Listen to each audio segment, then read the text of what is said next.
Good evening and welcome to Global Perspectives, our very first episode on the new MTV Sports. We have moved to a new day, so hopefully you'll continue to join us on Monday evenings at this time. Today on the show, we're heading back to the United States to catch up on the presidential primary elections. The race to select a Republican presidential nominee has been heating up during the past couple of months, and tomorrow could be a very important day. A number of elections will be taking place tomorrow in what is called Super Tuesday. It could be a day that a true front-runner emerges. By the end of the day, we may very well know who the next Republican presidential candidate will be, and perhaps even who the next U.S. president could be. Our specific focus tonight is on two aspects of the presidential election. First, the election process itself, because it is quite unique, particularly the primaries for selecting candidates of the two major parties. Then we'll also take a look at an issue that has become prominent in this election, and that is campaign finance. To explain some of these details, we'll be talking with Christopher Teal, who is the head of public affairs at the U.S. Embassy here in Colombo. All that coming up on Global Perspectives tonight.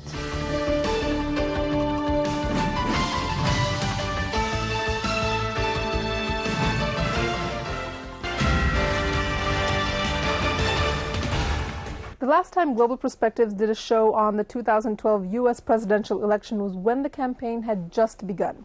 The Republican field was much larger, and no one really had any idea of who may emerge as the winner. Even now, things are still not entirely certain, but we may soon start to see the end of the finish line for the Republicans. The first report will focus on the Republican race, since President Barack Obama is seeking re-election with no opposition from his own party. On the Republican side, there are now 4 candidates with 2 potential frontrunners. This Tuesday will be a big test for all 4 candidates on how successful they could be against President Obama in the general election in November. Leading up to Super Tuesday, former Massachusetts Governor Mitt Romney is in the lead in the delegate count with a total of 150 delegates. From Pennsylvania, Senator Rick Santorum ranks a distant second with 85 delegates. A candidate must obtain a total of 1,144 delegates to win the nomination. The other 2 candidates in the race have a lot of catching up to do. Former Speaker of the House Newt Gingrich has 29 delegates and Texas Congressman Ron Paul has 18 delegates. But let's take a look at what the top 3 contenders have to accomplish on Super Tuesday.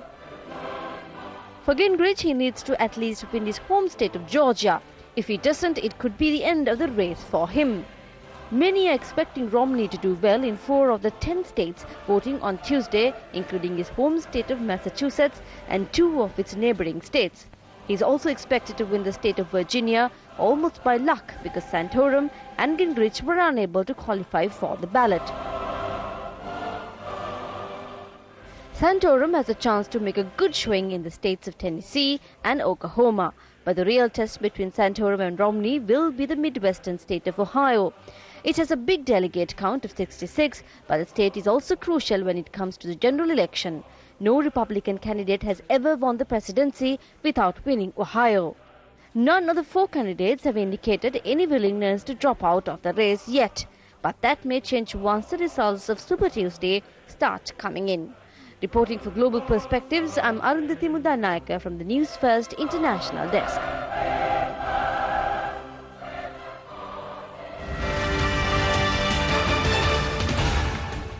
In our interview tonight, we're speaking with Christopher Teal, who is the head of public affairs at the U.S. Embassy in Sri Lanka. In this first segment, we talk about the presidential primary process.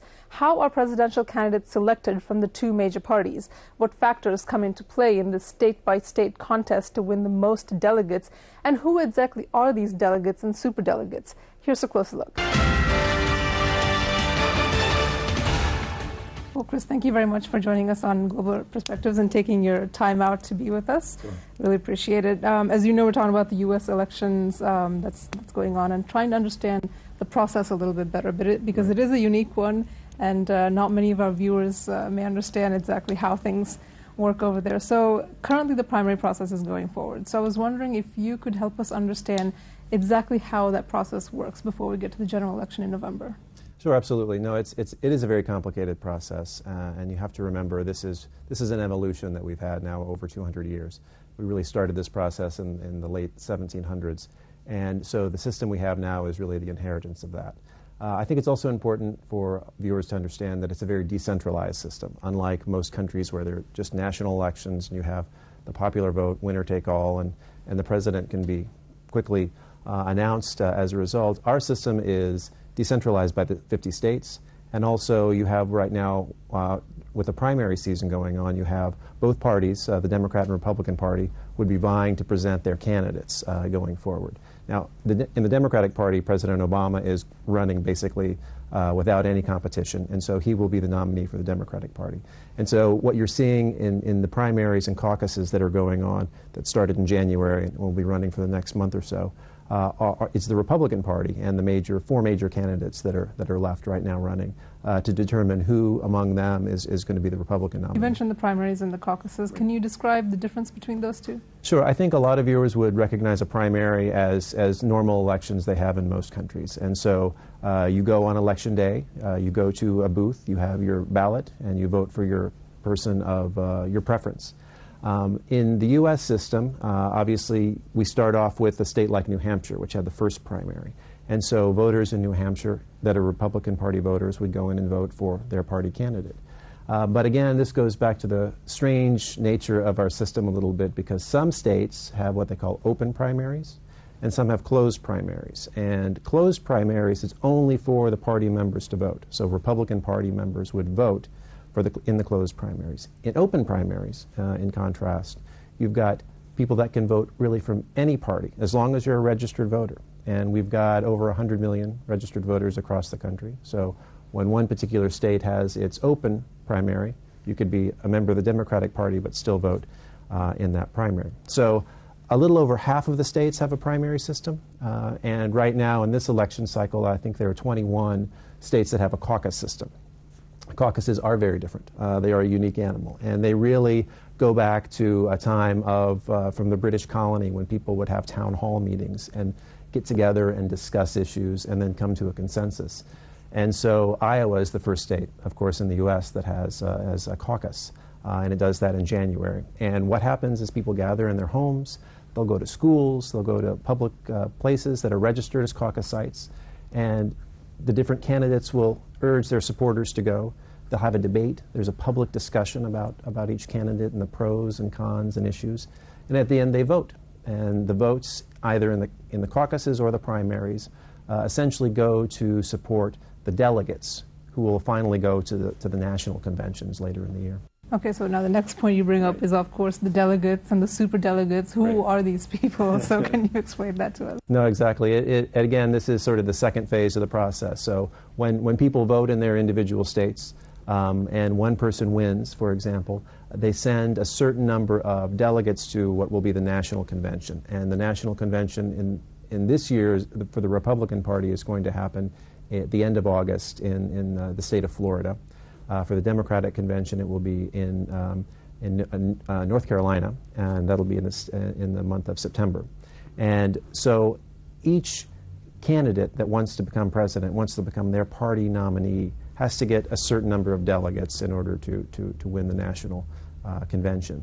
As I said, President Obama is the uncontested Democratic side, but on the Republican side, they have to gather 1,144 delegates in order to be the national Is that candidate. a way that numbers? They have weighed these numbers based on various percentages with populations, and so they've created this formula, and this is their magic number.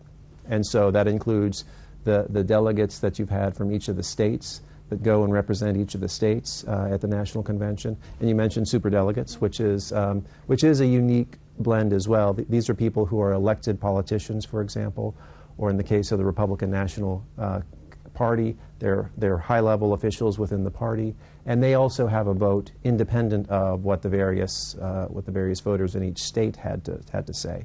And so they're a little more independent. They have the ability to, perhaps in a close competition, to sway how the convention goes.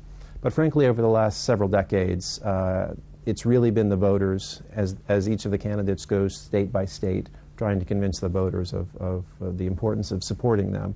And at the end, there are these national conventions. You mentioned who superdelegates are, but how exactly does an individual become a delegate in a party? Oh, that's a good question, because if a common citizen who's a member of a political party can basically ask within their state party mechanism to say, not only am I going to support this candidate, but I would also like to then represent our state at perhaps a state convention, and then they might represent the state at the national convention later in the year. And so these are positions that usually are available for die-hard supporters, we'd say, the real party activists, the real people who are going to not only go and support that candidate at the convention itself, but are usually very active in campaigning, really interested in grassroots politics, really engaged with civil society and sort of the overall debate.